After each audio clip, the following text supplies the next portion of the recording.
Olá pessoal, então sejam bem-vindos a mais uma aulinha e agora nós vamos falar sobre os polígonos, né? A gente já disse lá anteriormente na aula de quadriláteros que polígonos são o quê? Polivários gônus ângulos. Então nós temos aqui vários ângulos. Então quando a gente nós resolvemos aquelas questões de quadriláteros e falamos sobre os quadriláteros, nós tínhamos 4 lados, né? Mas nesse caso específico de polígono nós tínhamos também 4 ângulos. Então o número de lados sempre vai ser igual ao número de ângulos. Vejam que aqui nós temos, nesse caso aqui, vamos dar um exemplo aqui, ó. Nós temos aqui, nesse caso aqui, um pentágono, né? 1, 2, 3, 4, 5 lados iguais, 5 ângulos iguais. Um pentágono regular, no caso, né? Aqui nós temos um hexágono, né? Então, hexágono regular, vejam que aqui são 6 lados e 6 ângulos. Se a gente diz que é regular, é porque esses lados aqui são côngruos. Nós vamos ver agora essa classificação aqui, que é muito importante. Então, nós basicamente dividimos essa estrutura em 2 classificações. Os polígonos, nós temos 2 classificações, 2 critérios de classificação para eles. O primeiro critério é a gente saber se ele é convexo ou não. Então, para saber se é convexo ou não, basta que eu trace uma linha, assim, ó, em qualquer lugar do meu polígono, né? Se eu cortar em apenas duas vezes, ou seja, em 2 pontos, esse polígono vai ser convexo. Vejam essa estrela aqui, ó. Eu tenho um polígono também, são vários ângulos, mas se eu cortar aqui, eu vou cortar em 1, 2, 3, 4 pontos diferentes. Então eu não cortei só em 2. Então esse é um polígono não convexo, tá? Então, quando eu passo uma reta e corta mais de 2 pontos, eu tenho um polígono não convexo. E quando corta em apenas 2 pontos, no máximo, eu tenho chamado polígono convexo. Outro critério para a gente classificar os polígonos é saber se ele é regular ou não. Essa palavra regular é muito importante. É mais importante que saber se ele é convexo ou não convexo. Gente, sempre que aparecer a palavrinha regular, significa o quê? Que esse polígono tem 4 lados iguais. Ponto.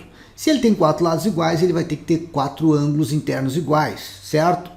Beleza, então o que acontece? E externos também, né? Quando a gente chama então polígono regular, os lados e os ângulos são congruentes, ou seja, são iguais, certo?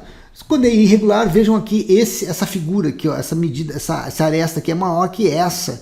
Então a gente diz que esse polígono é irregular, tá? Então a regularidade vem o quê? Todas as arestas são iguais. Outro fato importante aqui de a gente saber, digamos assim, conhecer no polígono, a gente tem os chamados ângulos. Nós temos basicamente 2 ângulos para cada polígono.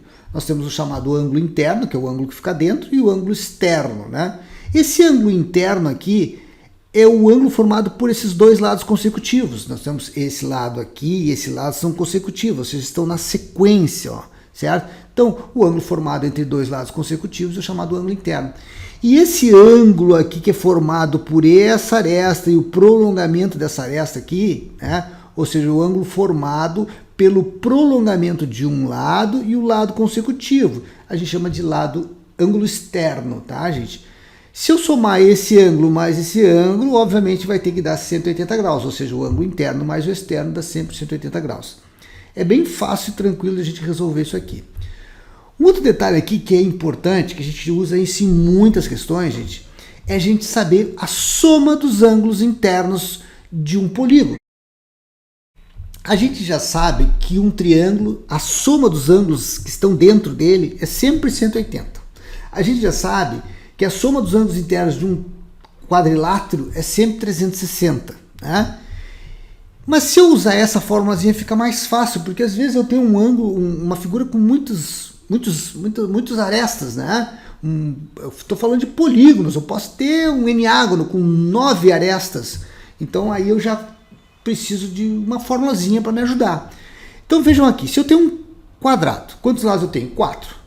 4 é o meu n, é o número de lados. Então 4 menos 2, 2. 2 vezes 180, 360. Se eu tenho um triângulo, ó, n é 3. 3 menos 1, 1. 1 vezes 180, 180. Então a soma dos ângulos internos é 180 de um triângulo. A soma de um quadrado, a soma dos ângulos internos de um quadrado é 360. Então vejam que é sempre assim. Por que isso, gente? Vejam que toda vez que eu traço uma diagonal aqui, gente, tá? Vejam só, se eu traçar aqui, ó, tá? Sai dessa linha aqui, tá? e eu ligo esse vértice aqui a esse, vejam que eu formo o quê? 2 triângulos aqui, tá? Eu formei 2 triângulos. Então, nós podemos dizer que o número total de triângulos que eu formo dentro dessa figura aqui é sempre o número de arestas menos 2. Então aqui eu tenho 4 lados, 4 arestas, menos 2 vai dar 2. Então eu tenho 2 triângulos. Tá? No triângulo, por exemplo, o número de arestas é 3. 3 menos 1 dá 1. Então eu tenho um triângulo só. No triângulo tem uns triângulos. É óbvio, né? E agora a gente pode afirmar que todos os polígonos, o número total de triângulos que eu traço dentro da figurinha é sempre n menos 2. Fácil assim. E se eu quero saber, como eu sei que os 180 graus, tá? 180 graus é sempre digamos assim, a soma dos ângulos internos. Se eu multiplicar pelo número de triângulos que eu tenho na figura, eu vou ter exatamente a soma dos ângulos internos. Vejam que é bem fácil de entender. Olha uma figura tipo essa aqui, ó, tá? Onde a gente tem aqui um triângulo, 2, 3, 4, 5, 6. Não interessa quantos triângulos eu tenho aqui. Importa que se eu somar todos esses ângulos aqui, ó, desses triângulos, vai dar exatamente aqui, ó. Eu posso calcular por essa fórmula aqui, tá? Vamos supor que aqui tenha 12 lados, 12 arestas. 12 menos 2 dá 10, 10 vezes 180, 1800. Então já sei que aqui é 1800 graus, tá? Simples assim. E o número de triângulos, se for 12 arestas, eu teria aqui dentro 10 triângulos, tá bom? De uma forma bem simples e fácil de calcular. E a diagonal, gente? A diagonal, ela é calculada da seguinte maneira, ó. Num polígono de n lados, nós sempre podemos traçar de cada vértice n menos 3 diagonais. Então, quantas diagonais eu poderia traçar de um vértice, apenas de um vértice, de um pentágono? Faço aqui, ó, 5 menos 2 é 2. Então, de cada vértice de um pentágono, eu poderia traçar 2 diagonais.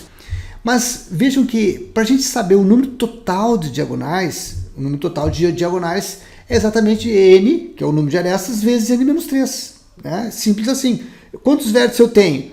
Eu tenho 5 vértices. Então, o número total vai ser n vezes n menos 3. Só que tem um detalhe. Se eu ligar um vértice A a um vértice B, é a mesma ligação de B com A, então está duplicado. Então o que eu faço? Eu divido por 2. Então, para calcular o número de diagonais, eu sempre tenho que usar essa fórmulazinha aqui. É o número de arestas vezes n menos 3, que é o número de diagonais de cada aresta, tudo dividido por 2. Simples assim. Use a fórmula que dá sempre certinho, tá, gente? Bom, então vamos ficando por aqui. É preciso ter esse conhecimento, porque às vezes cai lá no meio de uma questão, calcular a soma dos ângulos internos, calcular o número de arestas, e na próxima aula nós vamos resolver algumas questõezinhas que vão ficar logo após esse vídeo aqui, tá bom? Então, te encontro lá.